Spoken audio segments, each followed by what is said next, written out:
base du 5e RHC est implantée sur la commune d'Uzun. C'est un régiment qui accueille environ une cinquantaine d'hélicoptères, qui va de la Gazelle jusqu'au Tigre, qui compte environ 1200 personnes, d'actives ou de réserve, hommes et femmes.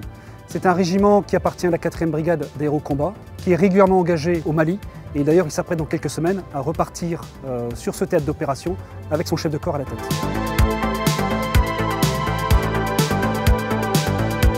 Nous avons été accueillis donc, par le 5e régiment d'hélicoptères de l'armée de terre. Donc, ils nous ont proposé plusieurs activités. Donc on a tout d'abord visité les simulateurs des différents hélicoptères présents sur la base. C'était vachement intéressant, c'est surtout impressionnant de réalisme au niveau du cockpit, c'est exactement le même. Après pour les décors, pas forcément à l'extérieur, mais ça permet surtout de s'entraîner. Donc ça c'était vraiment très appréciable et les explications étaient top. Et après on a eu également une exposition statique des différents appareils de l'armée de terre. On pense pas tout de suite que l'armée de terre a une aviation légère spécialement dédiée. Et du coup, c'est très intéressant de voir une autre facette de l'aviation qui est utilisée vraiment très proche du sol. Alors, c'est sous forme d'engins d'hélicoptères, donc c'est des engins différents.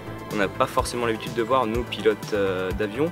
Et c'était très intéressant de voir leur fonctionnement et leur performance surtout. Quand j'étais un peu plus jeune, je m'intéressais énormément aux hélicoptères. C'est un petit peu plus sur quoi je voulais partir. J'avais jamais pu approcher les hélicoptères aussi près, mais du coup, voilà, c'était un vrai plaisir de pouvoir enfin voir à quoi ça correspond.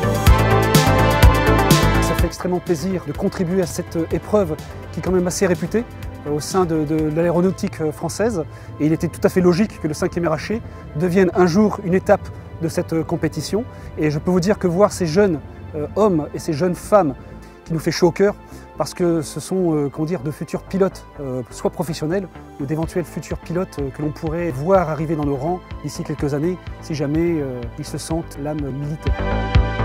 Le cadeau offert par M. Charon m'a fait très plaisir. Je lui disais que ça me rappelait mon souvenir lorsque j'ai débuté jeune pilote, puisque nous avons commencé avec des cabines étroites de l'armée de l'air qui ont exactement la même taille. C'est une facette qui est assez méconnue. Dans les armées, il y a souvent des mélomanes.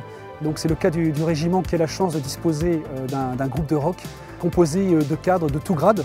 Il nous semblait tout à fait normal de faire voir à ces jeunes que dans les armées, il n'y a pas que le côté rigoureux qu'impose notre métier, il y a aussi une facette plus décontractée. Je vais demander l'attention des bleus qui font tous un selfie au fond. Et là c'est votre chanson. C'est chanteur, c'est bon ça.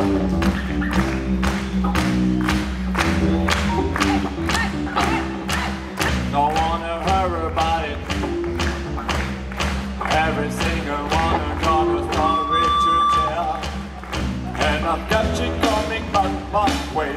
I'm gonna savage.